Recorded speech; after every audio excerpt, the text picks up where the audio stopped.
Salutations, nerds! We're watching the MCU and all its glory. Welcome back to another episode of Phased Out, the series designed to make Nick hate us. But not today. I'm Jake, this is Jared, and that's Nick over there. We're just watching through the Marvel Cinematic Universe. I'm kind of getting tired, though. Are you getting tired? Oh, I've been tired. Okay. End of phase 1, I was like, I think I'm good, but we have 20-some more movies. Yeah. Today, we are talking about one of the massive favorites, I think. Big shift. The general consensus on this, I think, is overwhelmingly good compared to the subsequent two in its trilogy. Yeah, people love this movie, and for the rest of the trilogy, go, yeah, it's good. It's just something about that first one. And then every time I rewatch it, it's like, yeah, it's fine. Yeah, like, it's good. It's fun. My take on this is definitely, I like the other two better. Same.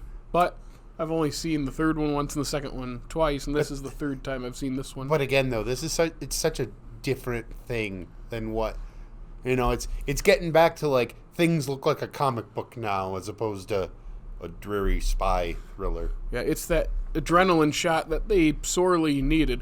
It's the Pulp Fiction scene of the, if you know what I'm talking about. Yes. It's kind of crazy that they did it with the least recognizable characters they can ever pick. Yeah. They tend to hit gold when they do that. Yeah. Usually.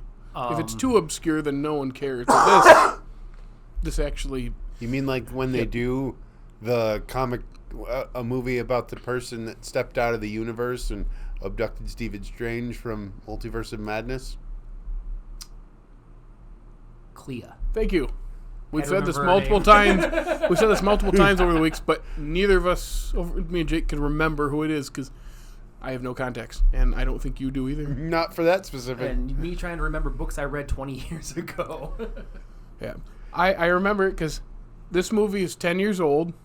That's weird to think about. August 2014. This would have been the second movie I went to see with my wife. For a while, we only watched Marvel movies together, apparently. I remember it came out, and everyone was going nuts. And me being me was like, no, I really don't want to see it. Well, it's because people wouldn't shut up. And it's like, okay, these movies aren't very good, and now you're telling me this new one is actually good, and I don't believe you. And I don't remember... Actually, I think I saw it with you. Like, you went to see it again, like, weeks later. Yeah. And I went with you. And afterwards, I was like, that was fun. It's still an MCU movie, but it was fun. And when I saw it again on TV, like FX or something was showing it a couple years later, I was watching, I was like, I don't think this is that good. I liked it better this time than the last time, but... I go through waves with this movie. I've seen it probably 25 times. 26 now. Wow. I started working at a movie theater the second weekend of this movie. Okay. So spent a lot of time watching this movie. Okay. But this is one of my better viewings of it. It's been a while since I've seen it. I probably haven't seen it in 4 years. The only thing I didn't really like is Chris Pratt. And that was true back then. I've never liked him as Star-Lord. I just don't like that character, or at least his version of that character. In the comics, he's fine. He's kind of a nothing in my head. Yeah. It's weird how, because of how the last 10 years have gone in his career and how big he got, and then how people have turned on him. Got. It's not like he doesn't have anymore. Yeah. He's still on top. Just this is like the start of that. Yeah. That and the Lego Movie was earlier that year, so it's like. Yeah, before this, right. I mean, besides Parks and Rec, he had just been bit parts in movies in like Moneyball and Zero Dark 30. Her. In Her. Yeah. I forgot. Yeah, he would pop up. Zero Dark 30. He was just side characters in most of these movies. Moneyball. He's a TV guy. Then they put him in this starring role, and he's everywhere. And he's Garfield now. And what was their excuse for him losing weight for Moneyball and Parks and Rec? Yeah, I just stopped drinking beer. Cut out beer. Lost it all. Because he used to be a little, just normal, just tubby. Yeah. And then he got skinnier to play Scott Hatterberg. And then for this, he had to bulk up. And I was like, what happened to Andy? All that work. It's always all that work for one shirtless shot. Just one. Yep. One 6-second shirtless shot, and that's all they're working out for is that one shot. Yep. Insane. Yeah, the first time I was like, I don't know who. I hadn't seen him in anything. Mm-hmm. I don't. I didn't Parks and Rec at that point. I didn't watch Parks and Rec till like 2017. You definitely hadn't seen the Lego movie at that point, I don't think. Actually, yes, but I mean, it's hearing the voice, it's like I don't know who this is, Yeah. and then watching this and going, oh, okay, Chris Pratt. Yeah. But I didn't really think about it in the second time. I didn't think about it this time. I was like, yeah, I like all of the Guardians except him. Yeah, I just there's nothing redeeming about him, like his performance or the character in my eyes. It's fine. There's a couple scenes here and there where I'm like, oh, he did really good in this scene. But like he's kind of got a powerhouse around him most of the time, and they are just acting circles around him. Especially Bradley Cooper. Yeah. I forget how strong his performance is from the jump. I love Rocket. So good. Rocket is the best Guardian. He's my Disney Plus and it character. makes sense as to why they leaned into him for the last movie. What did you say? I was listening to you. It makes sense why they leaned into him for the last movie, just because of how good he is. Well, he's got the best arc of overall Let's not three. talk about those cowards just yet. He's got a hang up on the third movie for how much he does like it. I do like the third movie, but they're cowards. But I think they realized it too by not to jump into the second movie. We haven't watched it again yet, but a big arc of the second because Quill is still front and center with the ego stuff, but Rocket is like the B story arc. Yeah. And I remember the first time watching it, like, why is he acting like a jerk again? Like, I thought we had progress in that first movie, and when you get into the story, it's like, no, that makes sense behavior-wise. That makes perfect sense why he's doing it. And then you get to the third movie, and it's going deeper. It's like, the Guardians trilogy is Rocket's story. It's kind of weird that Rocket has the best story arc in all of the MCU. Like he really does. He has the best motivations, the best story in general. Like his story is tragic, turns funny towards the end. Like you get to see him find a family. I wonder if we're gonna get to see a Rocket-led Guardians movie. I'd be so down. But at a certain point, we have to remember the actual lifespan of a raccoon, which they mentioned in this movie. Start graying him up a bit. Let him get old. That's what we're missing. Is everybody else turned gray? Rocket still looks like the same raccoon from the first one. I want to see old man Rocket. If anything, that third movie propped up a scene in this. It's when he's yelling about getting torn apart and put back together in the bar scene when he's drunk. Yeah. It was already a good scene. It's even heavier now because of that third movie. Like this time watch, I was like, it works even better. Like it worked fine before, but now it's even better because we've seen it. We have the history and there. it works. Like he's easily the best. I keep forgetting it's Bradley Cooper. Like when you say who voices Rocket, oh Bradley Cooper. But when you think about putting the voice to the face, it's like that's right. Mainly because Bradley Cooper is gigantic. Yeah, and he's playing this little guy. But the performance is gigantic. Like he plays it like he's Groot size. Like. He's bigger than life. Like I love his performance in these movies. He's the only person in the MCU that can call someone a daft idiot and not make it sound stupid. All of his insults are so good in this movie.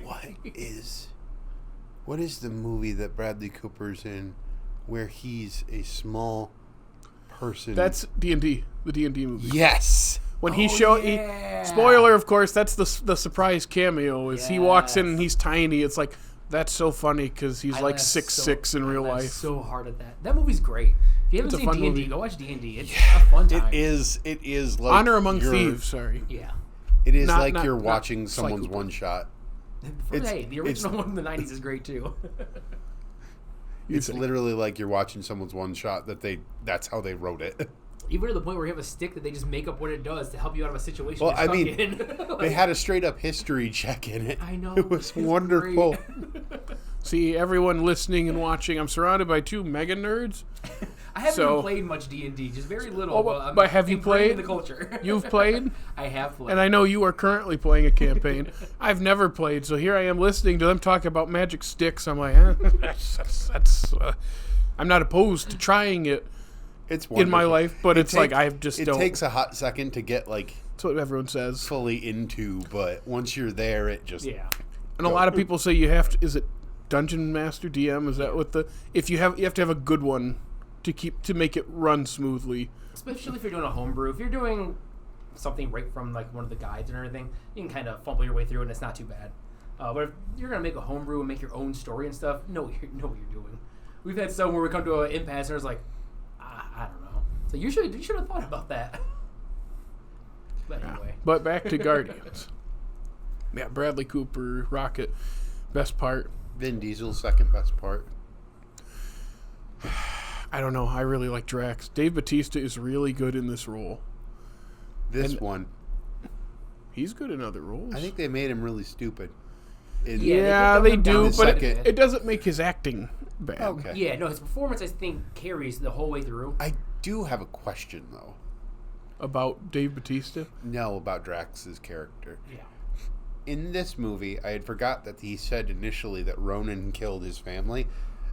Do they, like, retcon that to be Thanos killed his family? No, they say in this one, Thanos is pulling the strings. He's the one that sent Ronan there. Okay. So he 'Cause wants he's- to go after the head. Because they say at the end, like, aren't you happy? He's like, no, I will not be happy until Thanos He's is the gone. real person I'm after. Oh, okay. Yeah. So a little tiny, like, It's mentioned in this movie.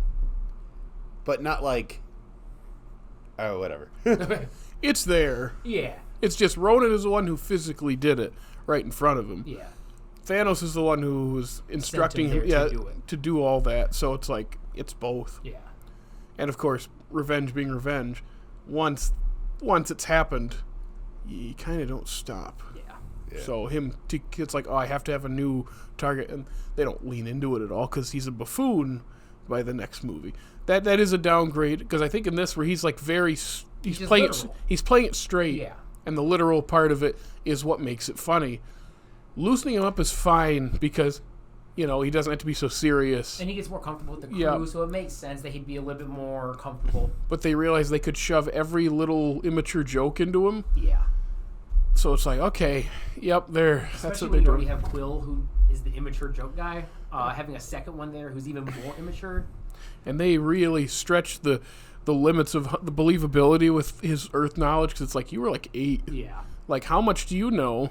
Because you said you haven't been back. Or like, so it's limited to 80s cultural stuff, which even then, like, you're like 8. How much Yeah, do you like- actually know? And then he made it, there's a joke that is funny, but when he says it to Rocket, it's like, The Pollock joke. yeah. Yeah. And then Rocket responds like, how would Rocket know what that is? How would Quill know what that I get is? Rocket knowing because I'm assuming he's a bounty hunter. He's probably been all over the universe. He's probably been to Earth, or at the very least, they all know what Terra is. So they probably have things that teach them about Terra, Earth, whatever. But Quill for sure makes no sense why he would know that stuff because it's explicitly stated that he hasn't gone back. They haven't let him go back. Oh, and I know I'm jumping the gun to the end of the movie, but I hate the dance off. I hate it. I've Normally, always hated it. In the past, I never hated it. Like, I get it. It makes sense with the character. This time, it really annoyed me. It's like, It, like, why would he breaks stop? the movie Yeah. somehow. and it's painfully unfunny. Yeah. I get what they were going with it. But yeah, it just doesn't play. And it's a shame because them grabbing the stone is good. And you said it yourself, bitch. We're the Guardians of the Galaxy. Yeah, it's literally just that one moment. I think if he did something else to distract him, it would have worked a little bit better. Yeah, just anything. Why did it have to be him dancing and Ronan taking the bait? It's like he wouldn't. That's the thing. Ronan wouldn't take the bait for him whispering the song. He's barely singing it. It's Yeah, and not then like he's he's like, screaming it to startle him or anything. What are you doing? It's like, why does he care? He's Yeah. all he has to do is boom, boom. That's all he Yeah. has to do. Like, I understand the need for a distraction, and yeah, maybe his character would dance to distract him. But the Ronan aspect of it, like you said, it wouldn't work. And it's dumb that it does.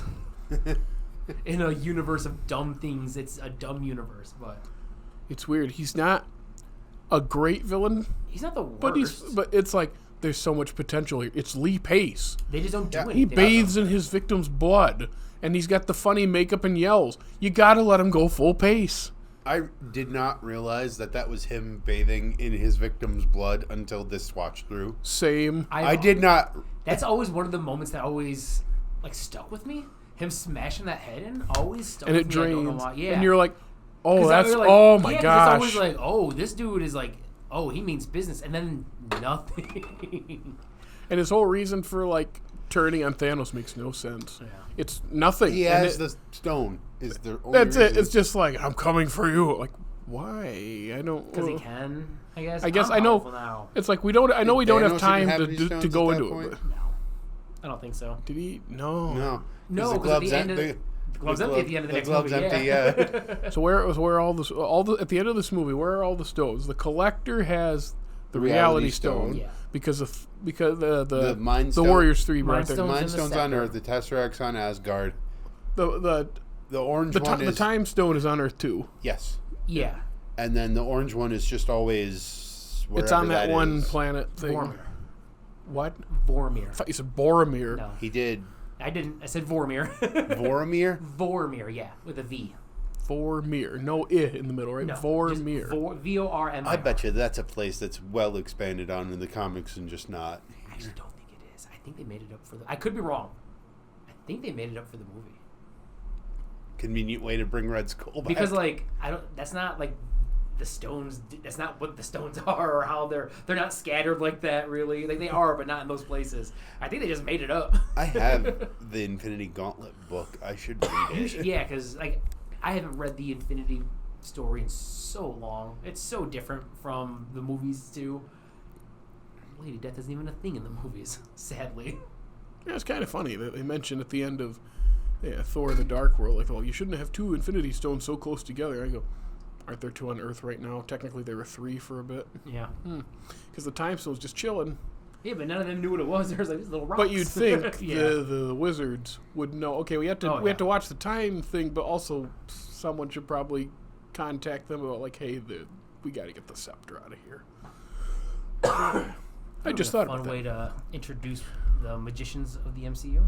Have them just pop in like, hey guys, I need this. Hey guys, I need this. Okay, thanks. Yeah. Bye. Is that what he does to open it? It's like Yeah, like that. it's something. That one's coming up, and that's one of my favorites. So I'm A excited. lot of people don't like that movie. I think it's very fun. I think it's good. I think it holds up a lot better than most of them. It's one of my- rewatchable and it's one short. Of one of the better Iron Man remakes. Yeah. Yeah. And we'll get into it then, but just I never understood because when it came out, people were like, it's the MCU movie. And I'm I like, get a lot of people like from the trailer were like, oh, it's Inception. They're using stuff from Inception. Oh, blah, blah, blah. It's like, yeah, it's great though. It's real fun. Yeah. You know what else I don't like in this? What other performance I don't really like and don't throughout most of the MCU? Karen Gillan, I was which just is about real to say. sad because I love Karen Gillan, but I do not like her Nebula at all.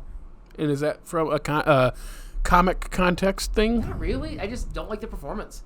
The weird digitized voice they give her annoys me. Oh yeah. Like that slight digitation they do to it just really bothers me. She's always like in the first movie, she's just in the background, fixing her arms and stuff.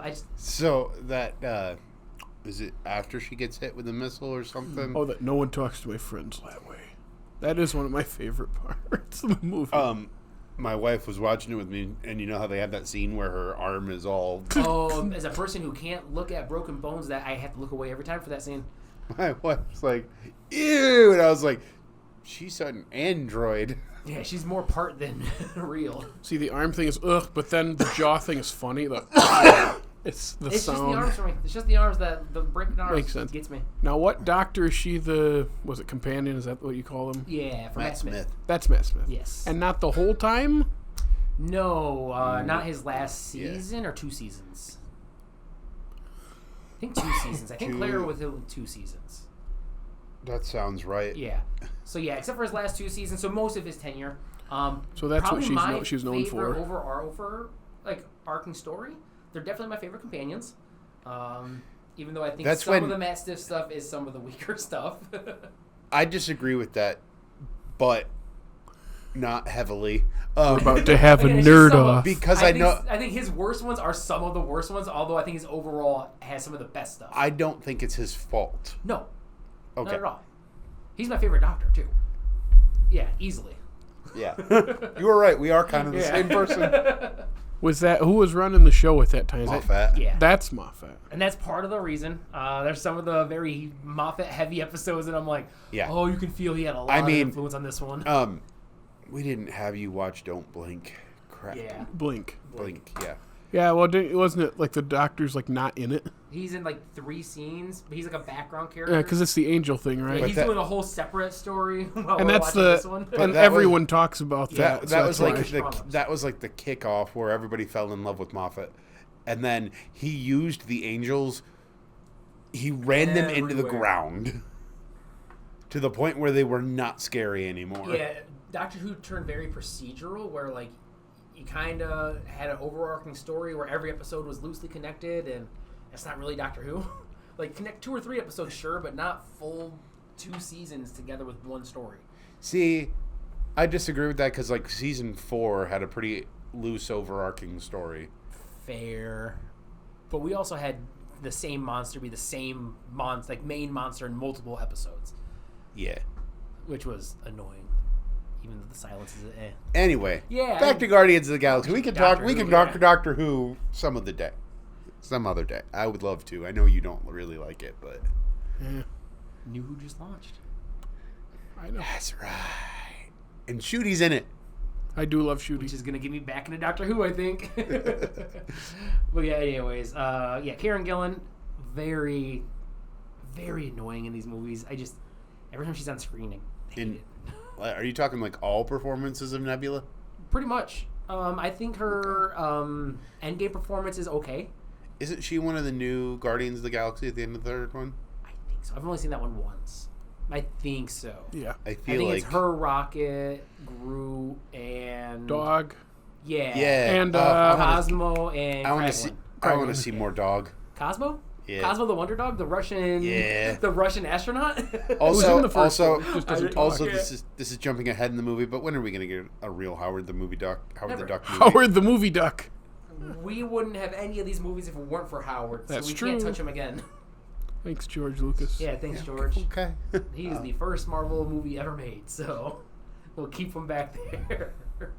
But we all know who the best character in all the Guardians movies Yondu. is. Yondu. Yondu. Oh, I Big thought- Daddy Mike. Oh, I thought he's you so were. good. I thought you were gonna go with James Gunn's brother. I love James Gunn's Kraglin brother. is also great. And especially in this movie, when you have the pair of them always together, they are so good, all bouncing off each other. But Yondu is so good. They did hard retcon the dad angle in the second movie. It's like, I'll take it. But you watch this movie, it's like, nope, I don't feel that at all. No. Second movie, it's like, But, okay. And then it's soft there, where it's like you're always soft on him. Like they think they're just gonna let him get away with everything. He's like, I'm gonna kill him myself, and he does get away with everything because he sees Peter as different. But Rooker is so good in this movie. One of the best lines for me every time I've seen it is when Kraglin says about, glad we didn't drop him off. Yeah, that guy was a jackass. And of course, the second movie, when he bursts in, hey there, jackass. I know, so It's so funny. And then you watch something else he's in when he's younger, and it's just weird. yeah. I don't like. I was gonna say Cliffhanger. I was gonna say Mallrats.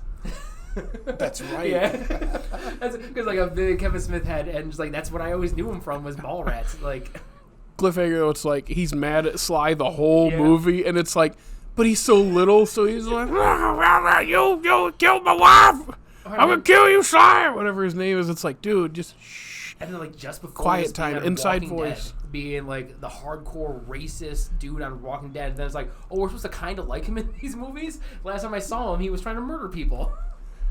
He's so good as Yondu. Yeah, I love Rooker. And like just iconic, great guy. Like all stories is like he's just a good dude, just wants to hang out and tell stories. Very Jeff Bridges like that. Or he's just like he's just kind of hanging out telling stories all day till they say action. His scene in the Suicide Squad, that moment when he just turns and runs, got me so good because it's the triumphant music. And it's just, In the opening scene. Yeah. he's the only one that they detonate because he turns back. And I just laugh so hard because the music swells like he's going to do something cool because everyone else got taken out, and it's just he runs away like a little baby. Yeah. And I love all the like little like super famous people that are in this, like Glenn Close, Peter Serafinowicz, John C. Reilly. Benicio del Toro. So like it's like peppered with like huge names doing these tiny little roles. Even Josh Brolin, like first time as Thanos. Yeah. So Like second time.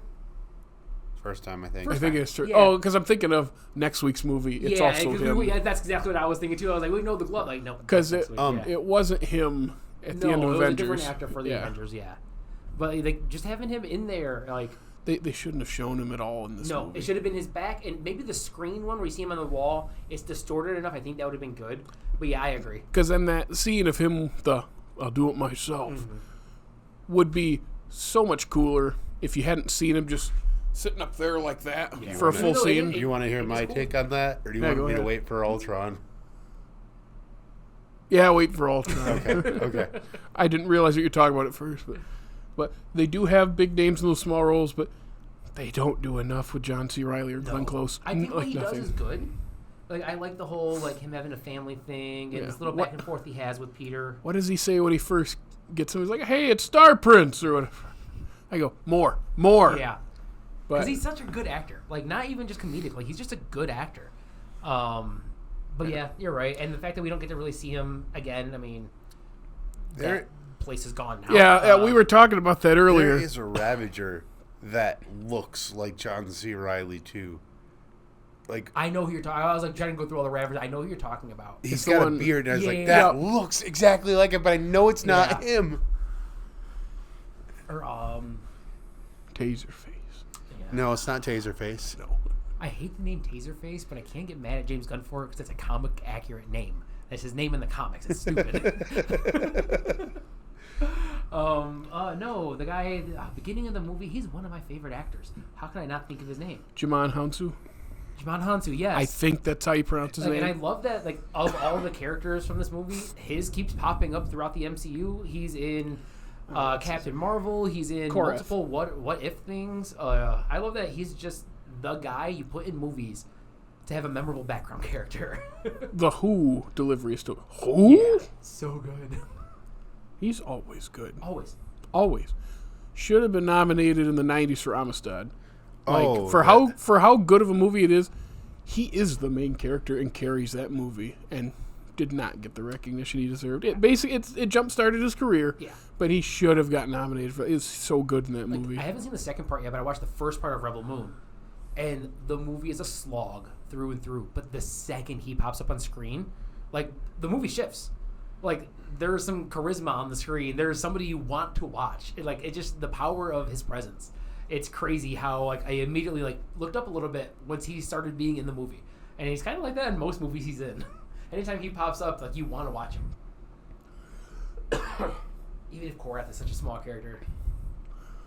Yeah, we were talking about Xandar being just gone, and I was telling Jake earlier, like, it just kind of undermines the whole thing when it's like, they did all this work in this movie to save a place that just is gone later. They make such a big deal about the families and people here be a little living, bit the point, and that's just gone. And, like, that's a thing in the comics, too. Like, Xandar gets wiped out, and then you get Nova Prime, who takes over the Nova Corps mission, but as a single person, which we're still waiting on. I would love a Nova Prime. I feel like he'll be a part of the Young Avengers crew down the line because he's a younger hero. Reference him? They've mentioned him a couple times throughout the universe in little ways. I think they do in this one. I'm pretty sure I heard Nova Prime. Yeah. I think that's actually Glenn Close is Nova Prime in this movie. Yes. Yeah. Glenn Close is Nova Prime, but once Xandar's wiped out, he takes over the moniker of Nova Prime being the last Nova, basically. If I remember, I haven't read the Nova books in years, but... Yeah, I get it's the point, but it also feels like it's just... It's one of the it takes some of the weight out of the end of this movie retroactively. Yeah. Because then it's like, yeah, we do all this work. The death of that one dude, like... I literally just feel bad for John C. Reilly and his family. Oh, what? Yeah. And all the weird supermodels that apparently work in the Nova base. Oh, you're talking. That's not a you're talking that Saul. talks is like a model. It's weird. Yeah. If it was like a long time passed between when they saved it from that big attack and then it's wiped out, that makes more of a difference. But it's literally a couple years, and then gone, and it's off screen. It's supposed to be a big. I forget the trope name, but it's like when you're sizing up the strength of someone. I think it's like the Worf effect or something. It was like I get what it's supposed to be, and I get it's supposed to be okay. They can't come help us because it's gone, but it's like it just kind of takes some of the power out of it. And don't get to see any of it. Like it'd be different if we got to have an emotional connection and revisit some of these characters, but it's just nope. Xandar's gone. He's got the stone. We see Thanos kill John C. Reilly. Like honestly, I would have loved that. Or I want to see him go after Glenn Close. Go after Nova Prime. I want to see her try to like go down with the ship. It is kind of that's getting ahead. It's getting ahead of myself. But for how much Infinity War is Thanos' movie, how little destruction you see him wrought, and how much of it is implied. We mostly just see him after he's already got the stone. We actually don't see him take a stone until he takes one from the Avengers, which I think is a large portion of the Infinity Gauntlets thing. I think so. It's been so long. I have it. I need to read it again. And I read it in the 90s, so. The Power Stone's the purple one. That's this movie. Yep. What did they do with... He attacked Xandar and got the Power Stone and then destroyed it. Yep. That's what happened. They kept it there. Yeah. I mean, theoretically, he only destroyed half of it. Yeah. No, he destroyed the whole thing, I think. His thing is I destroy half of the thing. I know that's his thing. Perfectly balanced. They straight up said like the lines like Xandar's destroyed. I think it's because they're an army and he just took them all out because like they're gonna fight until they can't fight anymore. That's fair. I don't think they really left him much of a choice. The other thing would be for how much of an emphasis they put on them putting the Power Stone in the vault of the planet. Mm-hmm. For them to just have one line about, it's Xandar's gone. It's like, that was a lot of work to put that away. It's like, you wonder if there was something filmed, like one scene, that just time and pacing. And I feel like it isn't, though. I feel like they didn't want us to see him get a stone until he was with the Avengers, because that's why, like, with the Collector, it's an illusion. He already has the stone when we meet him. Well, there's a level to which he has to already have a couple of stones because they're the ones he gets are the ones that we don't really know where they are. We see him get the rest of them. Mm-hmm. But it's always after the fact. He's already got a power they didn't know he had. Yeah. What's that? Your springs now. But yeah, I also like the explanation of the stones in this movie. From the Collector? Yeah, it's your info dump where you get monitors full of images telling you everything you need to know about it. But in story makes sense that he would be the one that has that knowledge. It does seem like the stone is the thing projecting those images because he kind of opens it up and then they come out of there. But I don't know. I liked seeing the Celestials kind of mowing down planets and stuff. It's cool. When are we gonna I know we got them in the Eternals. When are we gonna get more of them? That's what everyone's been saying for like 3 years. It's like, are they still ignoring the giant Bionicle dude sticking out of the earth? It was in a newspaper somewhere in one of the shows. It's like, I think Ms. Marvel had a newspaper clipping of it. Yeah, that's the other thing to talk more about. I don't think we've mentioned it at all this far into Phase 2. And I think Honest Trailers made fun of it a decade ago. But it's like, when Tony Stark's house blows up, he's thought missing, and all this stuff is going down, the President's captured, the Avengers didn't assemble. And then when the convergence is happening and there's, Greenwich getting torn up and jumping through all the Avengers didn't assemble. And when S.H.I.E.L.D. is going down and all this stuff in D.C., the Avengers didn't assemble. But when they might know where Loki's spear is, they assemble. I go, it is kind of, it's like once you let them out of the box as a team that can get together, there are no excuses, really, if you can't at least get some of them together for a global threat. Well, the thing is, Marvel made an excuse for Phase 1. The one Marvelous Week thing, where all of those movies took place in the span of the same most week. Of them. Remember, there's a time jump. There's a time jump. But most of that takes place within the span of a week, so it makes sense that they're... But then you get them all together where they know each other, and it would make sense for them to be around each other. They don't even think to make an excuse as to why they're not. It's like Thor is off-world. Yeah, That's like the only one. The rest of them are on Earth. Why couldn't they just quit? Tony's house was attacked by helicopters. Why wouldn't they at least... I'm sure you can't put them in the movie. And directors have talked about this somewhere, and there are explanations. That will become one of my primary gripes with the next movie. So, yes. Yeah. So this movie is different than in the sense of it's not on Earth. Yeah. To which you're going to make a case of next week. Yeah. I don't like to get into it now, but what he's going to say, I agree with, because the end of this phase is lame. It's what a dumb movie to end it on.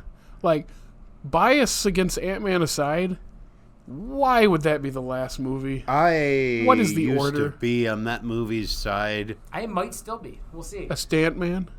I used to be a Stantman. Watched it a couple months ago randomly in a hotel on TV, and I really had fun. But I was also in a hotel, so I don't not much else going on. I don't want to say anything before the episode, but I'm gonna anyways. I used to think that movie felt refreshing to me in that it reminded me of Iron Man at this point in the MCU, where the MCU was already kind of getting bloated and heavy. It isn't before the onslaught of Iron Man remakes. Like, most of these characters had a very original feel to them, their own feel. But then we start getting everybody's origin is Iron Man origin. Well, it's kind of the original Iron Man remake, isn't it? Yeah, it really is. So, Yep. first couple of times I watched it, I liked it, but who knows on a rewatch what it'll be.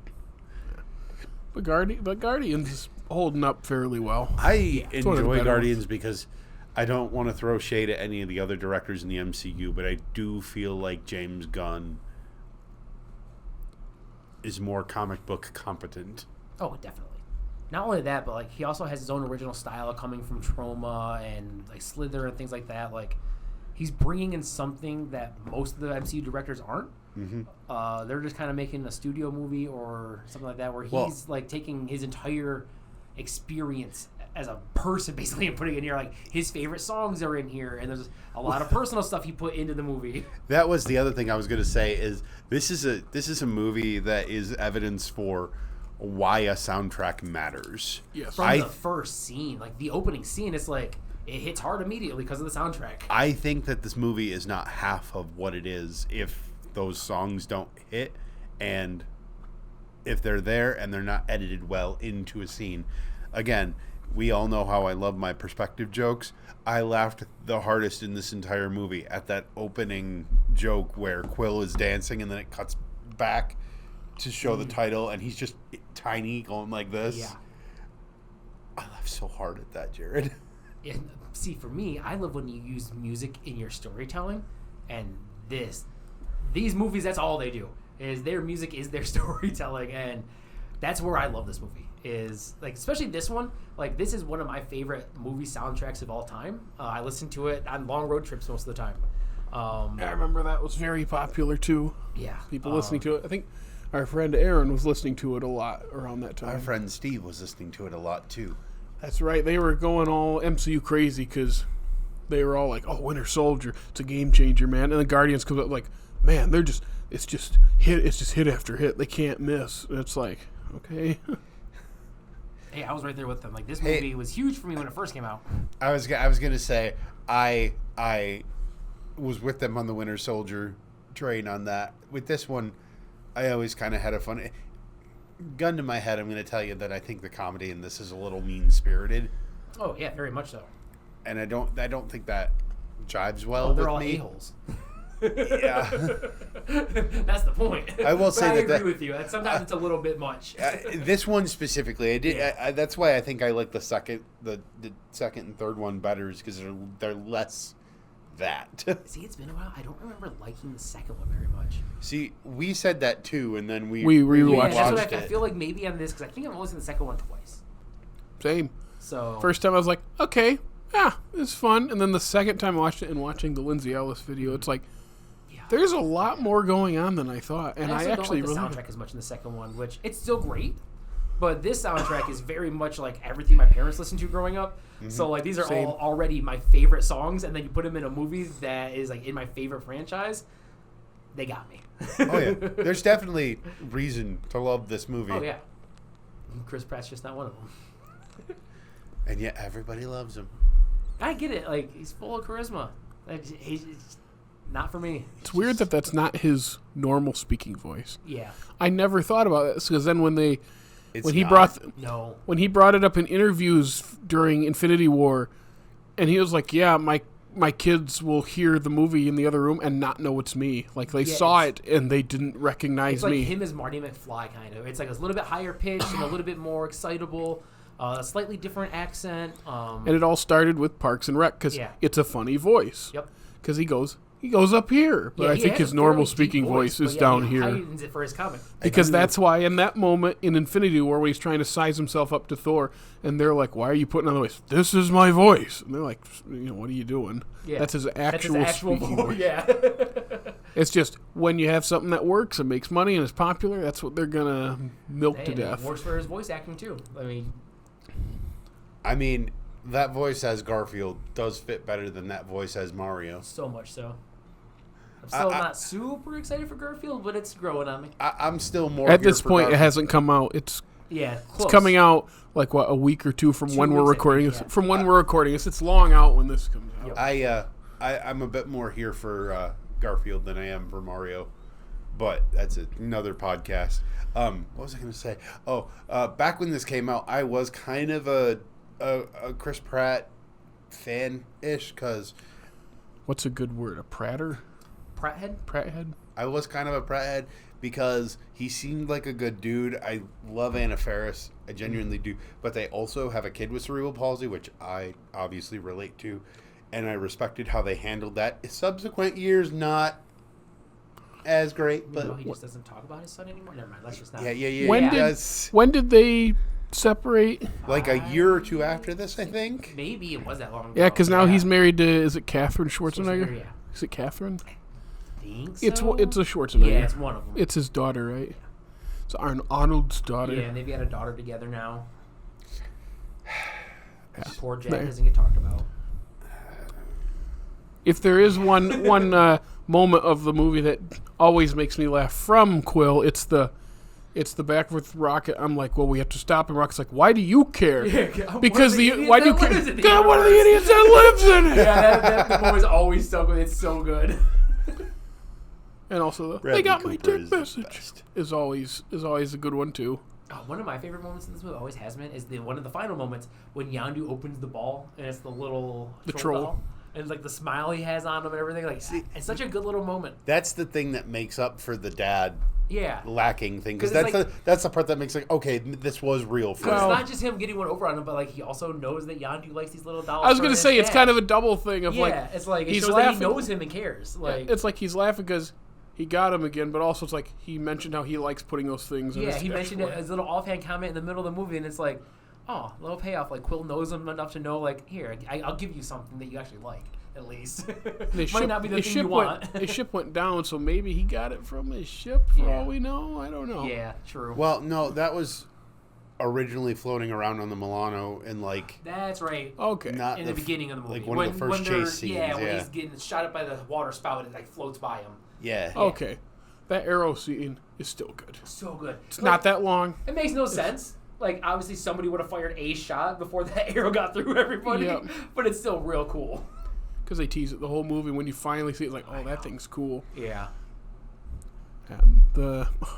Man, I had it.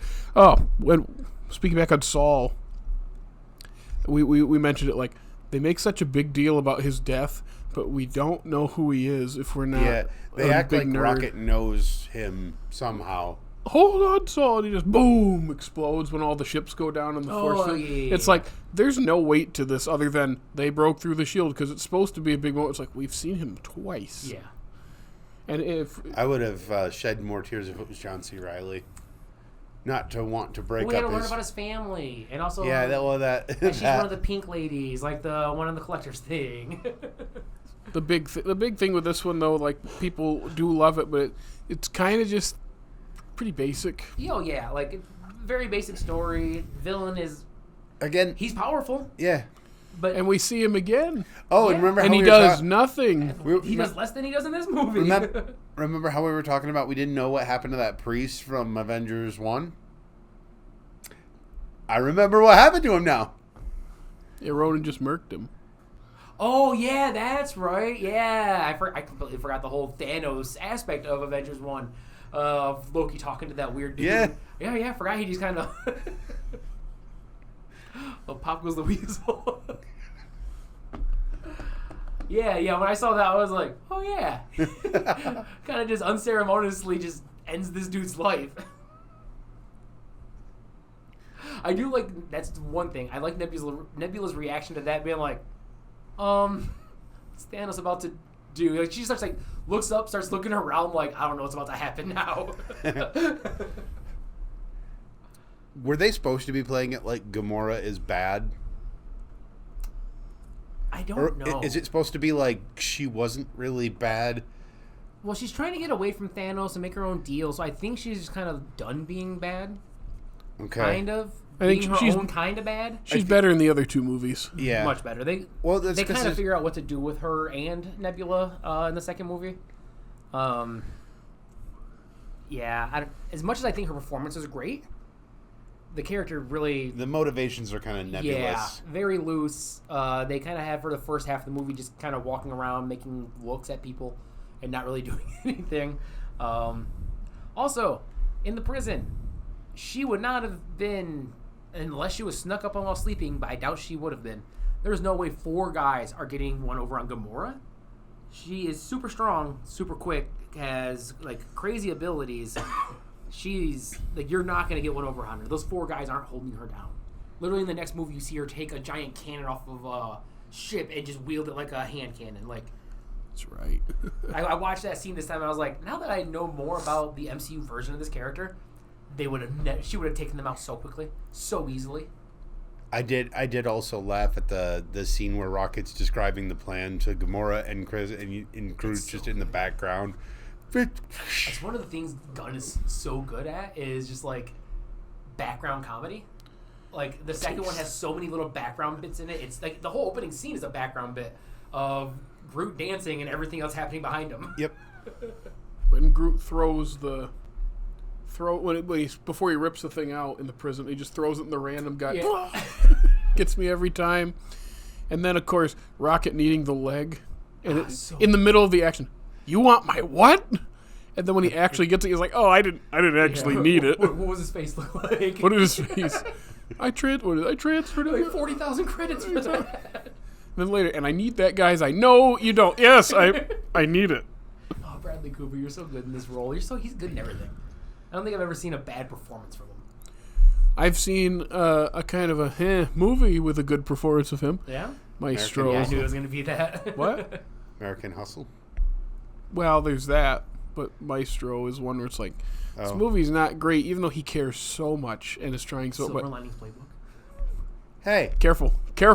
No, it's a very good movie, just not, I think it's a little overrated. There's one very big problem with it that we talked about for 40 okay. minutes. Jennifer Lawrence. Yup, that's it. And I like Jennifer Lawrence. Worst part. Not in that movie, though. I used to like Jennifer Lawrence. I still do. He has worked hard to turn me around on that.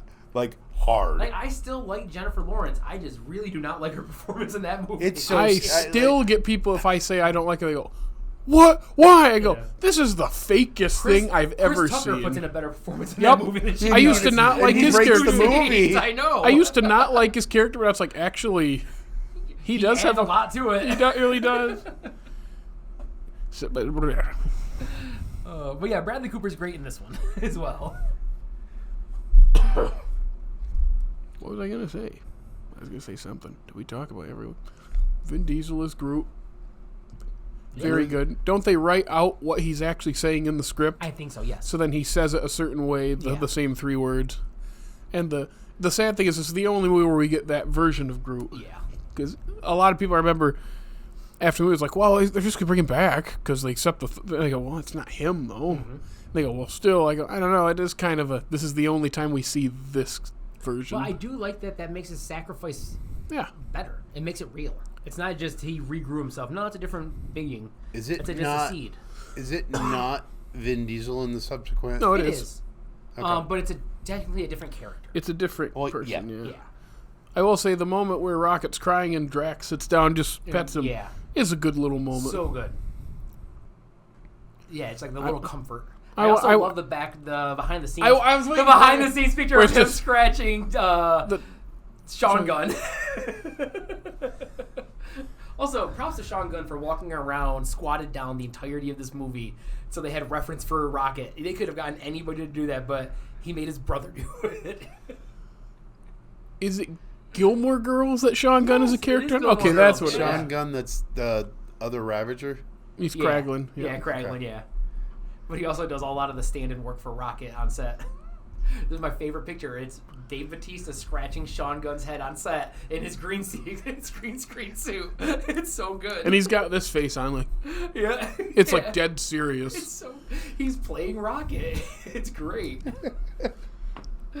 Like, you kind of get why this cast is so close. Like, it seems like they had so much fun on set with these movies, and like, by all accounts, James Gunn is one of the best directors to work for. It's like kind of a party on his sets at all times, and Bautista has one of the biggest careers based on this character, and he is so good in so many things. I'm so glad we got him here.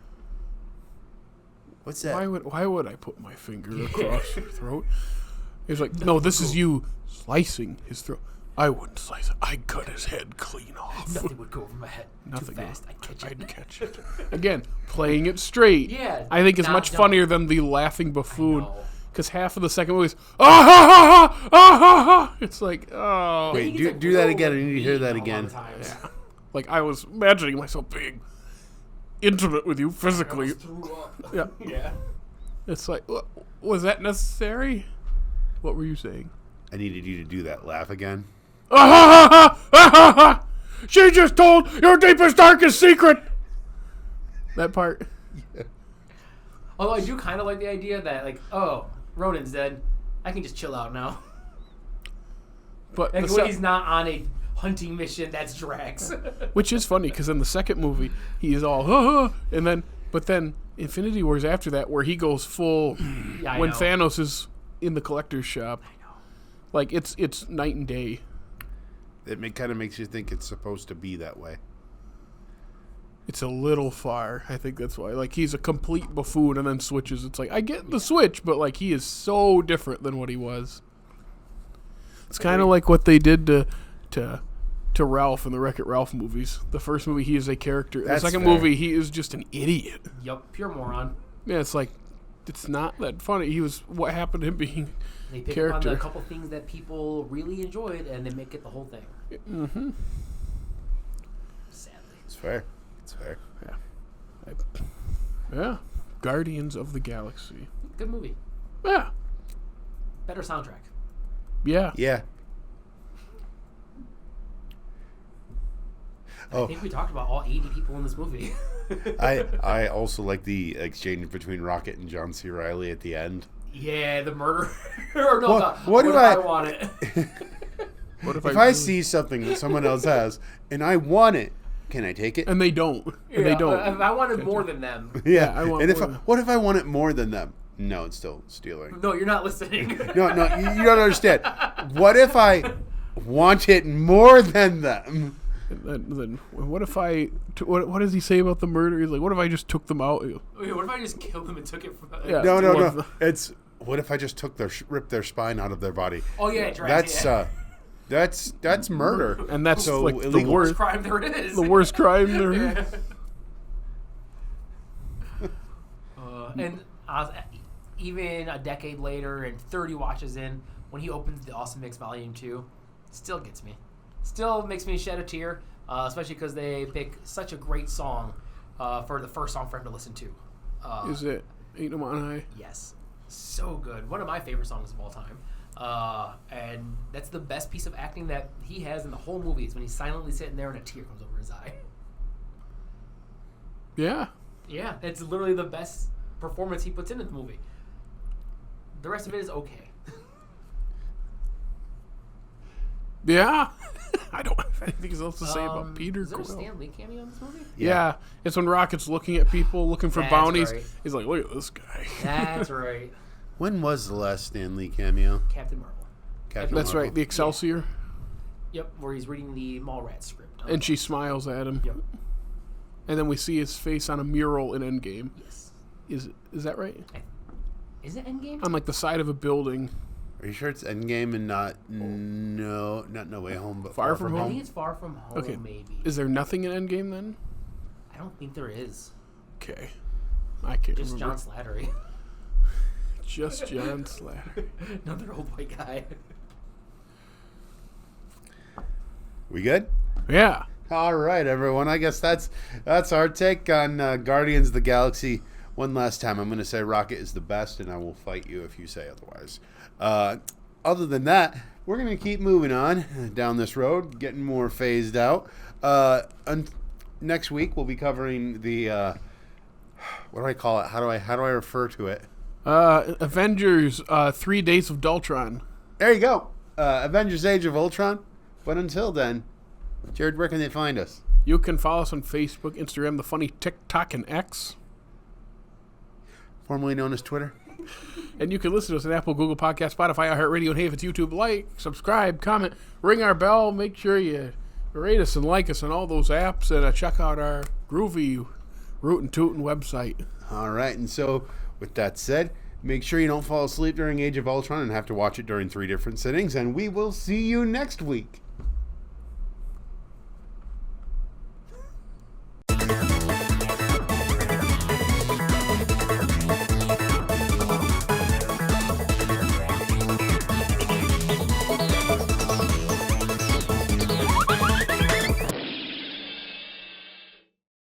That I'm a dink.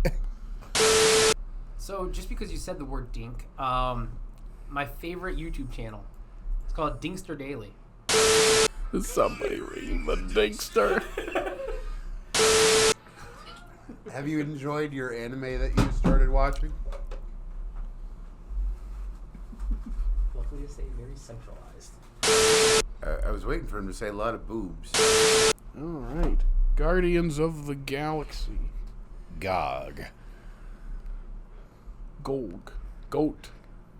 Goda. Godig. Got G. Got G. Got McG. I want Daniel Radcliffe as Weird Al, as Chris Pratt, as Peter Quill. Phase. I don't know.